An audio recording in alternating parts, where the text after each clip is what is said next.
they'll fuck with you. They just want you on their side 100%, and then, but then you bought and paid for it, and it's no good, then whatever you do in life doesn't count. So what? That's a big yawn. Anyway,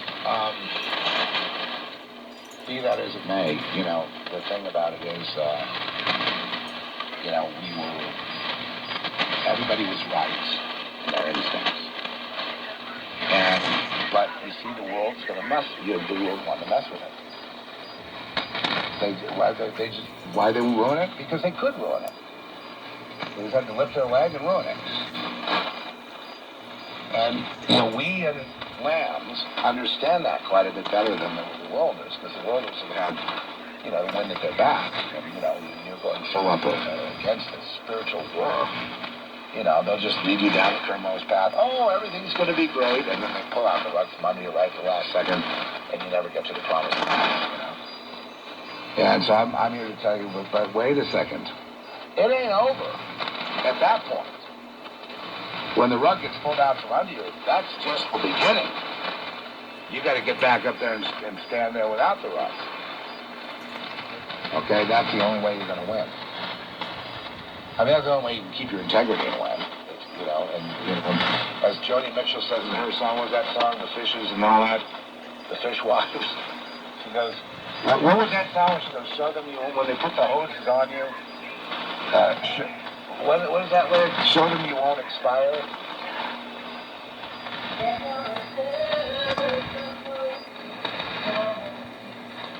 Yep. So, to the credit of everybody involved, after that devastating blow, everybody kept going. Bride of Reanimator was a big hit. It was supposed to fail because it's a sequel to this famous cult movie Reanimator, and so how could that possibly win? And it did. And then that then brought society back.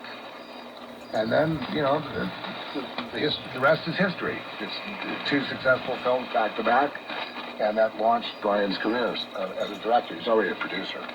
But, so I just, I don't know if there's help there or not. I didn't really plan on. We might as well have this talk, though, because I want to direct you over to Grace's house to get involved in some exciting things. And, if you're game, and if not, fine. I'm wearing a T-shirt today, Quantum Devil, with Tyler Tacker's face on it. It's the one with, it's the poster. And I think it's terrific. Anyway, those are there.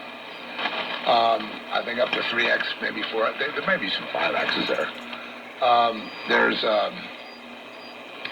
There's all kinds of stuff there at Grace's house, and we would really appreciate it if you find it could be a stocking stuffer or something you want to give somebody who's a fan of these kind of movies and whatever, and give them a DVD or give them something.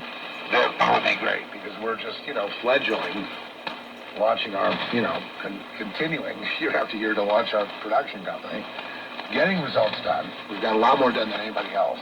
Okay, 3 movies in a very quick period of time is outstanding. Yeah, but we need to continue. And so that's there. And it's also there for fun. It's fun to look at the website. I said, we should do some live video about, behind the scenes, put more behind the scenes up there so you can keep checking it out and go and see some, free videos behind the scenes and just see what's happening. And we did a little bit of that at the Frightmare convention, and we do go to horror conventions, so, I just got to make it's because it's easy to put up, a minute or two of, live stuff.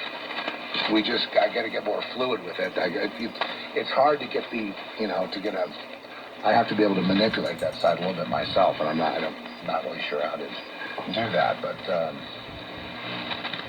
so far it's been handled very well, and it's growing, and it's looking good.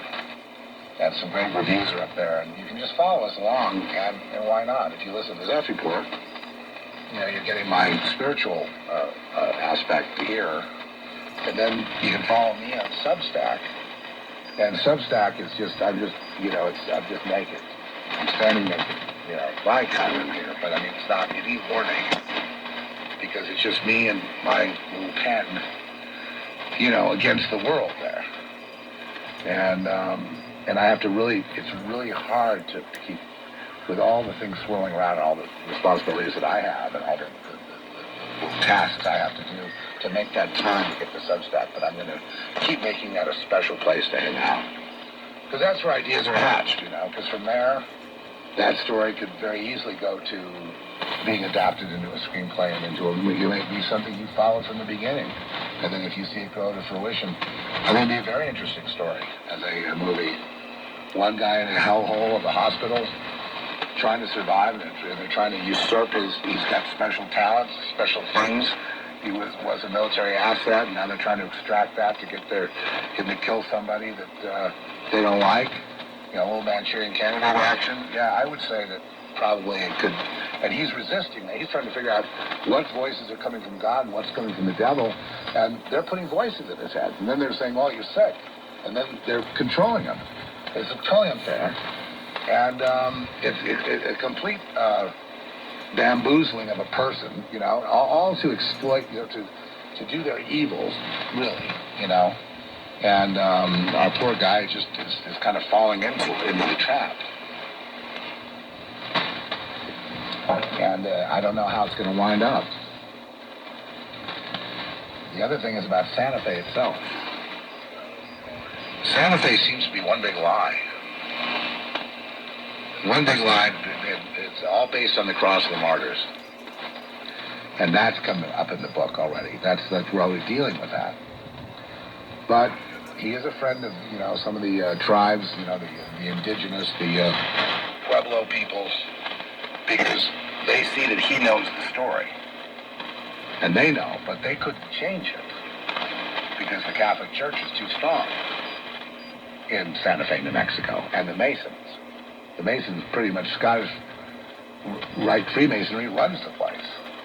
Go look at any graveyard around here, and all you see is Masonic symbol.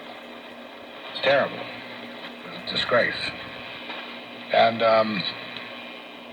you know, look no further about the subjection of the Indians than the Scottish Rite people.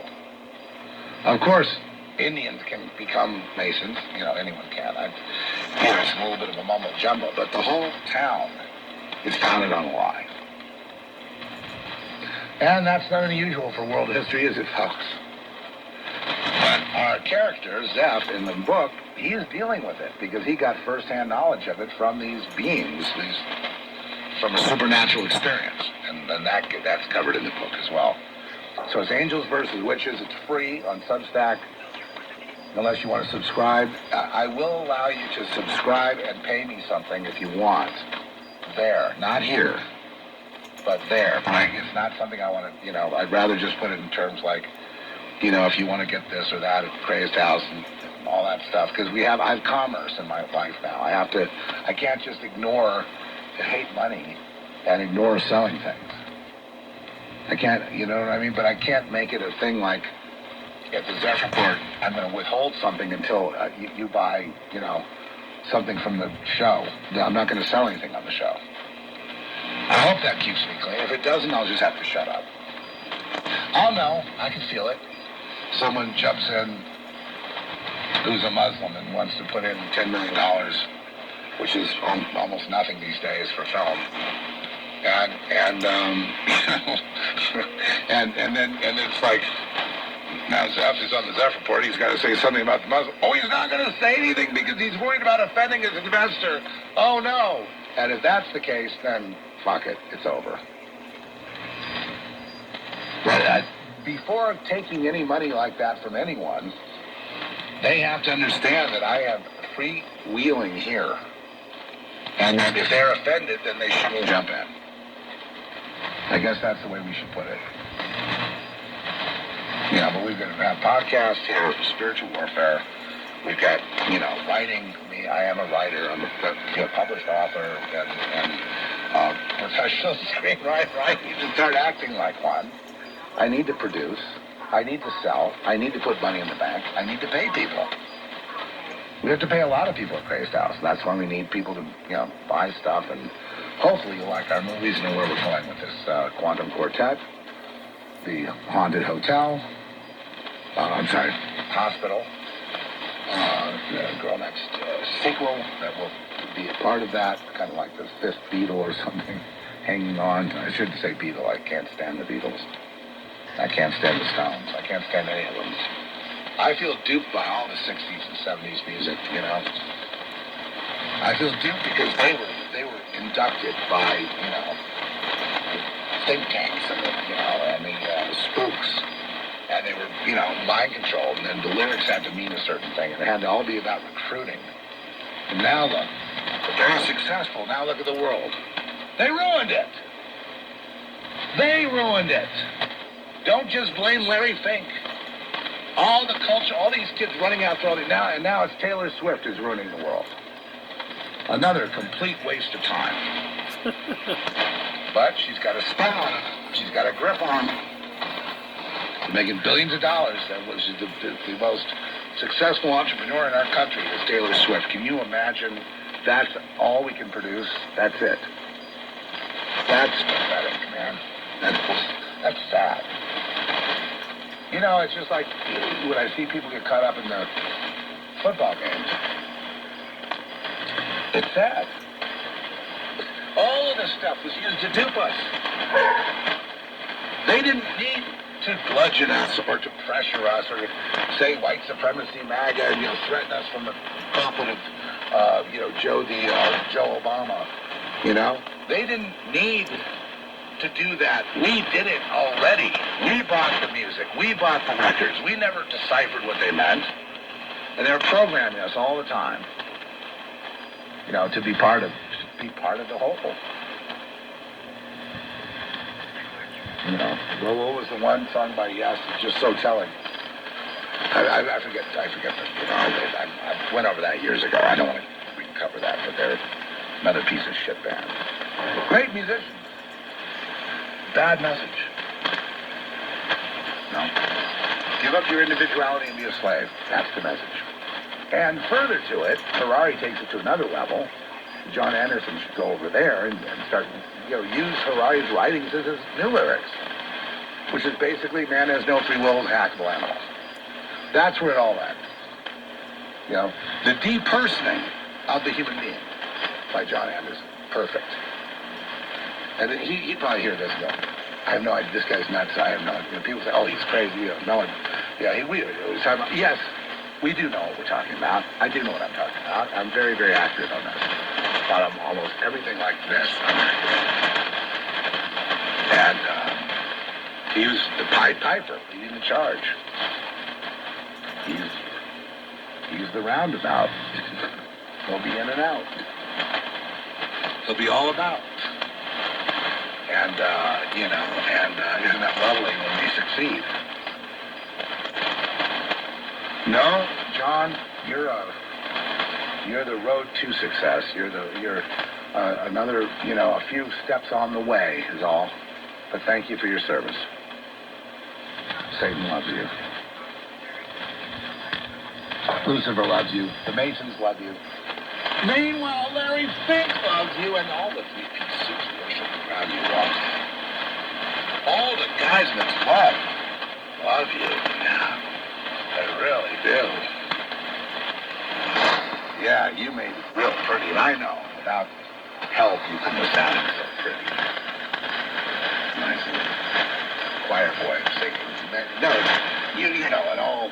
Virtuoso guitars and drums and all those wonderful sounds. Did you do that? Or did somebody help you with that? Did somebody, as Obama says, somebody made that happen? You didn't do that, did you? You didn't build that. The other thing I had to go on is live concerts. Seeing John, I Love Everybody, Mr. New Age Anderson, in his live concerts were not so impressive. I couldn't quite pull it off. But, so, just like the Beatles could never pull off what they did in the studio. You know, what they did on their studio albums could never be recreated. They were just guys in a band. All this stuff, man, what was it all about? One word, it was all about recruiting. And now, the fruition. You see all the people marching? Oh, they march for Israel, they march for Palestine, they march for anything. Queers for Palestine. Well, the queers are being thrown off the buildings and killed. Yeah, that makes total sense to me. Queers for Palestine. One of the stupidest slogans I've ever seen in my life. You know, lifting up Palestine and you know, Hamas and people like that want to throw them off buildings for being gay. That makes a tremendous amount of sense to me. Anyway, and now they're demon-possessed. And now they all need deliverance, and they're not going to get it. It's just going to spread and spread and spread. Bill Gates, vengeance. So here's where I started today, and here's where we'll wind up. All these guys have one thing in common. You know, the guys you see, you know, which are not the top guys, but they're still very important players. The Larry Finks, the Bill Gates, you know, Soros, you know, Alex Soros, you know, Marina Abramovich, and you know, it goes on and on. The list goes on and on. All have one thing in common, you know, and some of the entertainers were Lady Gaga, were, you know, proteges of this, and other people that are caught up in it. It all has one thing in common. All these people were picked on as children. Bullies. That's right. And so for Gates, I know, this entire thing he's doing is vengeance. He doesn't know it. He thinks he's saving the world. But it's all vengeance because he was picked on at school. And, you know, I feel like they, you know, I always say they pants and ran his pants up the flagpole on the prom day or something, and you know, and embarrassed him in front of all these people, whatever. There's something like that happened, and then he's been seeking vengeance against the world and the people of the world, putting himself way above the world ever since.